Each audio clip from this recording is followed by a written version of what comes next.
হেই বন্ধুরা, কেমন আছো সবাই? তো ফিরে এলাম আমার চ্যানেলে। আজকের ভিডিওতে আমরা খেলবো Indian bike 3D game.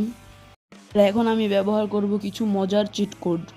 Dial করে আনবো অনেকগুলো গাড়ি আর বাইক, সেগুলো হালকা করে চালিয়ে দেখাবো তোমাদের।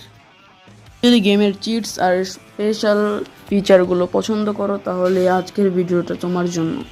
তো ভালো লাগলো অবশ্যই লাইক দেবে, চ্যানেলটাকে সাবস্ক্রাইব করবে আর ঘন্টা চেপে রাখবে যেন পরের মজার ভিডিও মিস না হয়। তো আমাদের প্রথম যে চিট কোডটা ডায়াল করার জন্য বাইরে চলে আসছি। বাইরে এখন মোবাইলটা বাইর করলাম। মোবাইলটা বাইর করার পরে প্রথমে নাম্বার ডায়াল করা লাগবে, 4টা 1, ছোটো 4টা 1 ডায়াল করলাম। 4টা 1 ডায়াল করে এখন আমার সবুজ বাটন টিপতে লাগবে। চলো দিয়েছি ফোন। ও ভাই, সাইকেল চলে আসছে। এটা সাইকেলটা আকার একটা সাইকেলটা কিন্তু সুন্দর আছে, খারাপ না। ও ভাই, সাইকেলটা কিন্তু খুবই অনেক স্পিড দিয়ে চলতেছে, পুরো ভাই গাড়ির মতো চলতেছে। তো চলো আমরা এর পরের চিট কোড যেটা হচ্ছে ওটা ডায়াল করি। চলো ডায়াল করার জন্য চলে যাই আবার। আমাদের যে দ্বিতীয় চিট কোড যেটা আছে, চলো আমরা ওটা ডায়াল করার জন্য মোবাইলটা বের করি। চলো মোবাইল বের করে ফেলছি, এখন নাম্বারটা ডায়াল করা লাগবে। 4টা 2 ডায়াল করে ফেলেছি। তো দেখো আমাদের বাইক স্পন হয়ে গেছে, ATV। ভাই পুরো বাচ্চা বাইকের মতো মানে চালাতে দেখে মনে হচ্ছে কোনো একদম কোনো বাচ্চা একটা ছোট খেলনার বাইক চালিয়ে যাচ্ছে।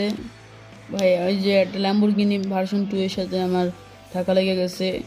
আমরা কিন্তু ল্যাম্বরগিনি ভার্সন 2 এটাও চিট কোড ডায়াল করব। চলো আমরা পরে চিট কোডটা ডায়াল করি। তার জন্য মোবাইলটা বের করে ফেলি। মোবাইলটা বের করার পরে 4টা 3 ডায়াল করে ফেলি। 4টা 3 ডায়াল করছি। চলো ফোন দিই। ভাই আমাদের ল্যাম্বরগিনি গাড়িটা চলে আসছে, সবুজ কালারটা ল্যাম্বরগিনি, অনেক সুন্দর লাগতেছে কিন্তু ল্যাম্বরগিনিটা। ও ভাই হেভি লাগে কিন্তু ল্যাম্বরগিনিটাকে। তারপর উপর পিছন দেওয়া কালা কালার দেওয়া আছে। ল্যাম্বরগিনি খুব একটা সুন্দর গাড়ি। তো চলো আমরা ল্যাম্বরগিনিটা ট্রাই করি। ট্রাই করার আগে আমরা চলো চাকাটা পাল্টায় আনি। চাকা পাল্টানোর জন্য আমাদের উপরে যে অপশনটা আছে ওটা ডায়াল করব। তারপরে দেখো এই যে চাকা পাল্টানো যাবে এভাবে, কার মডিফাই। এই যে আমরা চাকা পাল্টাতে পারি এভাবে। তো চলো চাকাটা পাল্টায় ফেলাইছি। এখন চলো গাড়িটা ট্রাই করি, আমরা চালাই দেখি একবার।